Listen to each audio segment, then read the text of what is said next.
მე ვარ ფიქრია კობახიძე, მე ვენახე, რომელიც კახეთში მოხდით სუსტად საქმიანობიდან გამომდინარე, ჩემი მეუღლე იყო GVS-ის გენერალური დირექტორი.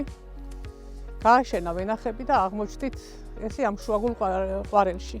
10 წლის წინ ჩემი მეუღლე მოხდა ავარიაში და იძულებული გავხდი, მე თვითონ ჩავმულიყავი ამ საქმიანობაში.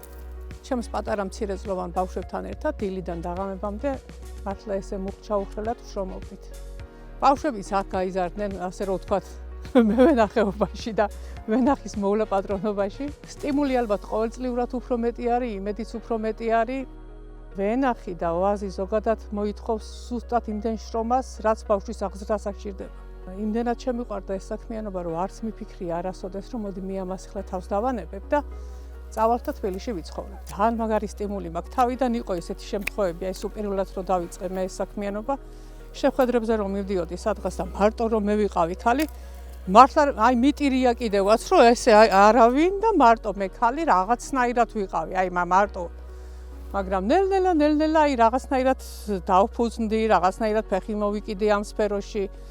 რაღაცნაირად მნიშვნელოვანი გავხდი ალბათ ამ სიტუაციისთვის, რაღაც ნაწილი ვარ უკვე მე ამ მევენახეობის და პატივისცემაც გვაქვს, ყურადღებაც მაქვს, როგორც ჩემი მხრიდან, ისევე იმათი მხრიდან და რა ვიცი, მე მინდა რომ უფრო მეტი ხალი იყოს ჩართული ზოგადად ასეთ საქმიანობაში, უფრო მეტი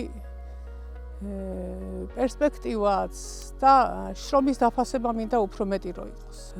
ის რომ მე რაღაც ადგილი დავიმკვიდრე აქ, ეს ალბათ ჩემი აი უფლის წყალობაც არის და ჩემი ხასიათიდან გამომდინარე არის. მივდივარ სანთელს ვანთებ, აი სანთელს ვანთებ ყველა ოპერაციის დროს ზოგადად, რავი, ესეთი რწმენა მაქვს და გასვლის დროს, მერე რემონტის დროს, მერე და აი სულ სანთელს ვანთებთ იქ და მომავალში უფლის წყალობით თუ კარგი სიტუაცია ჩაგვივარდა, ვფიქრობ რომ მქონდეს მარანი.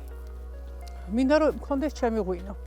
ყველაზე მნიშვნელოვანი არის გუნდი, რომელიც მუშაობს ბარაქასთან. თუ გუნდმა თავის დროზე ვერ გადაწყვიტა პრეპარატის შეტანა ვენახში, ჩათვალეთ რომ როგორი კარგიც არ უნდა იყოს წამალი, იმის მოქმედებას აზრი არ აქვს. დიდ მადლობას ვუხდი მე თქვენს გუნდს. გისურვებთ ყველას, მთელ საქართველოს ზოგადად და განსაკუთრებით ქალებს, გისურვებთ ჯანმრთელობას, ბარაქიან წელს და ლამაზ მომავალს. მარტო ჩვენ არა, მთელ საქართველოს.